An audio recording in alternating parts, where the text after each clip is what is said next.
అందరికీ నమస్కారం. చందమామ వెన్నెల కథలకు స్వాగతం. నేను మరిన్ని మంచి కథలు మీకు అందించడానికి మీ సహాయ సహకారాలు అర్థిస్తున్నాను.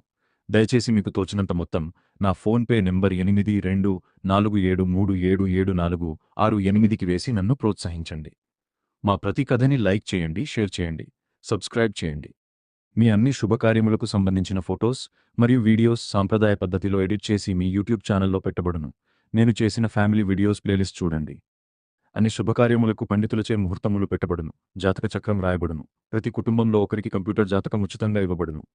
మరి కథలోకి వెళ్ళిపోదామా? తప్పించుకుపోయిన దొంగ. 1000 సంవత్సరాల క్రితం హాంగ్‌చో నగరంలో ఒక ప్రసిద్ధుడైన గజదొంగ ఉండేవాడు. వాడి అసలు పేరేమిటో, మనిషి ఎలా ఉంటాడో ఎవరికీ తెలియదు. వాడు చాలా ఇళ్లల్లో ఎన్నో దొంగతనాలు చేసినప్పటికీ వాణ్ణి కళ్ళతో చూసిన వాళ్ళు లేరు. అయితే వాడు దొంగతనం చేసినప్పుడల్లా ఇంటి లోపలి గోడ మీద ఇదిగో వచ్చాను అని రాస్తూ ఉండేవాడు. ఈ కారణం చేత అందరూ వాడిని ఇదిగో వచ్చాను అనేవాళ్ళు. రాను రాను ఇదిగో వచ్చాను దొంగతనాలు చాలా ఎక్కువ అయిపోయాయి. ఈ గజదొంగ బారి నుండి తమను కాపాడవలసినదిగా వాళ్ళు ప్రభుత్వానికి మొరపెట్టుకున్నారు. ఇదిగో వచ్చాను అన్న దొంగ కోసం నగరమంతా గాలించి పట్టుకోవాల్సినదిగా నగరపు న్యాయ అధికారి రక్షక భటులను ఆజ్ఞాపించాడు. ఈ దొంగను పట్టుకోవడానికి ఆయన ఒక గడువు కూడా ఏర్పరిచాడు. రక్షక భటులు పెద్ద చిక్కులో పడ్డారు. దొంగ చూడబోతే దేవాంతకుడు. వాడు ఎవడో, ఎలా ఉంటాడో, ఎక్కడ ఉంటాడో చెప్పగలవాడు ఒక్కడు కూడా లేడు. అటువంటి వాడిని ఇన్ని రోజులలోగా పట్టుకోవాలి అంటే అది అంత సులువైన పని కాదు. అయినప్పటికీ దీక్షతో పనిచేస్తే ఏ పనైనా సాధించవచ్చు. కనుక రక్షక భటులు ఒక మనిషిని పట్టుకుని తెచ్చి న్యాయాధికారి వద్దకు తెచ్చి, అయ్యా, వీడేదిగో వచ్చాను దొంగ. వీడికి శిక్ష విధించి నగరానికి పీడ విరగడ చేయండి అని చెప్పారు. గజదొంగ వీడే అనడానికి సాక్ష్యం ఏమిటి అని న్యాయాధికారి అడిగాడు. మేము బహుశ్రద్ధగా ఆచూకీ చేసి వీడిని పట్టుకున్నాము. మీరు మా మాట ఎందు విశ్వాసం ఉంచవచ్చును అన్నారు రక్షక భటులు ఏకకంఠంగా. మహాప్రభు, వీళ్ళు తమ బాధ్యత వదిలించుకోవడానికి గాను ఎవరినో ఒకరిని పట్టుకుందామనుకున్నారు. నా కర్మ కొద్దీ నేను దొరికాను అన్నాడు పట్టుబడినవాడు. న్యాయాధికారి అనుమానంలో పడటం చూసి రక్షక భటుల నాయకుడైన కొత్వాలు, వీడి మాటలు నమ్మి వీడిని విడిచిపుచ్చకండి. వీడే అసలైన దొంగ. వీడిని పట్టుకునేసరికి మా తల ప్రాణాలు తోకకొచ్చాయి. ఇప్పుడు వీటిని విడిచిపెట్టారో వీడు మరి దొరకడు అని న్యాయాధికారితో గట్టిగా చెప్పాడు. కొత్వాలు అంత గట్టిగా చెప్పిన మీదట న్యాయాధికారి, సరే, ప్రస్తుతానికి వీడిని ఖైదులో ఉంచండి, విచారణలో నిజం తేలుతుంది అన్నాడు. పట్టుబడినవాడు నిజంగా గజదొంగే. వాడు ఖైదులో అడుగుపెడుతూనే జైలు అధికారితో ఎంతో వినయంగా, అయ్యా, కొత్త ఖైదీలు కొత్త చేతులతో తమ వద్దకు రావటం ఆచారం కాదు. కాని ఏం చేయను? రక్షకభటులు నన్ను పట్టుకున్నప్పుడు నా దగ్గర ఉన్నదంతా కొల్లగొట్టి లాగేసుకున్నారు. తమకు అభ్యంతరం లేకపోతే కొండదేవర గుడికి వెళ్లి అక్కడ పగిలిన ఇటుకరాయి కిందను దాచుకున్న వెండి తెచ్చుకోండి అన్నాడు.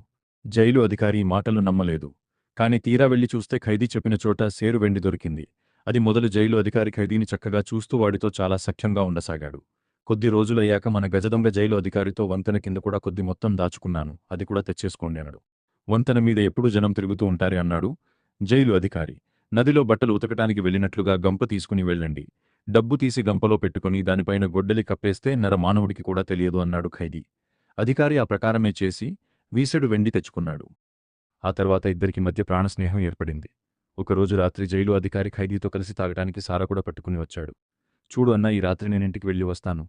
తెల్లారేసరికల్లా తిరిగి వస్తాను. నీ పైన ఒట్టు, పారిపోతానని భయపడకు. పారిపోతే నా నేరం నేనే ఒప్పుకున్నట్లు కాదా? పైగా పారిపోవటం అర్థం లేని పని ఇవాళ కాకపోతే రేపైనా న్యాయాధికారి గారు నన్ను వదిలిపెట్టాల్సిందే. ఎందుకంటే నేను దోషిని కాదు కదా అన్నాడు ఖైదీ నమ్మకంగా. తనకు ప్రమాదమేనని తెలిసి కూడా కాదుకూడదు అనడానికి అధికారి మొహమాటపడి సరే అన్నాడు. ఖైదీ బయటకు వెళ్ళటానికి జైలుగేటు తలుపులు ఉపయోగించక తనను ఖైదు చేసిన గది కప్పు మీదకు ఎక్కి మళ్లీ తెల్లవారుజామున కప్పు మీద నుండే దిగివచ్చి ఇంకా నిద్ర లేవని జైలు అధికారిని నిద్రలేపి ఇదిగో వచ్చాను అన్నాడు. మొత్తం మీద అన్నమాట నిలబెట్టుకున్నావే, భలే మంచివాడివి అన్నాడు జైలు అధికారి సంతోషిస్తూ. అమ్మమ్మ లేకపోతే మీ పరువు పోదా అన్నా? నువ్వు నాకు చేసిన ఈ మేలు ఎన్నటికీ మరవను. నా కృతజ్ఞత చూపటానికి ఉడతా భక్తిగా మీ ఇంట చిన్న కానుక పడేసి వచ్చాను. ఇప్పుడే వెళ్ళి చూసుకో, నేను ఇక్కడ ఎంతో కాలం ఉండబోనులే అన్నాడు ఖైదీ. జైలు అధికారి ఇంటికి వెళ్ళాడు. మీకోసం కబురు పెడదాం అనుకుంటూ ఉండగా మీరే వచ్చారు. తెల్లవారుజామున ఎంత చిత్రం జరిగిందనుకున్నారు? ఇంటి కప్పు మీద ఏదో చప్పుడయింది. ఇంతలోనే ఈ పొట్లం గదిలో పడింది. తెరచి చూద్దును కదా, వెండి పళ్ళాలు, బంగారు పళ్ళాలు ఉన్నాయి అన్నది జైలు అధికారి భార్య. తన ఖైదీ ఇచ్చిన కానుక ఇదేనని అధికారికి అర్థమైంది. పైకి అనకే నీకు పుణ్యం ఉంటుంది.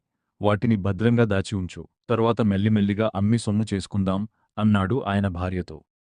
ఆ రోజు న్యాయస్థానానికి వచ్చిన వాళ్లలో 6-7 గృహస్థులు తమ ఇంట కిందటి రాత్రి ఇదిగో వచ్చాను దొంగ జొరపడి దొంగతనాలు చేసి గోడల మీద తన పేరు రాసి వెళ్ళినట్లు ఫిర్యాదులు తెచ్చారు. ఈ గజదొంగను వెంటనే పట్టుకోమని కూడా వాళ్లు న్యాయాధికారిని వేడుకున్నారు.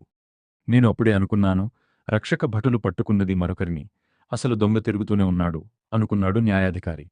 ఒక నిర్దోషికి అన్యాయం జరిగిందని తోచి ఆయన ఖైదీని వెంటనే విడుదల చేయవలసినదిగా జైలు అధికారికి ఆజ్ఞాపత్రం పంపుతూ ఫలానా గడువులోగా ఇదిగో వచ్చాను అనే గజదొంగను పట్టుకోవాలని రక్షక భటులను తిరిగి ఆజ్ఞాపించాడు.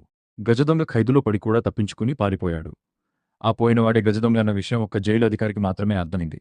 కాని ఆయన దొంగ సొత్తు తిని ఉండడం చేత కుక్కిన పేనులాగా ఉండిపోయాడు.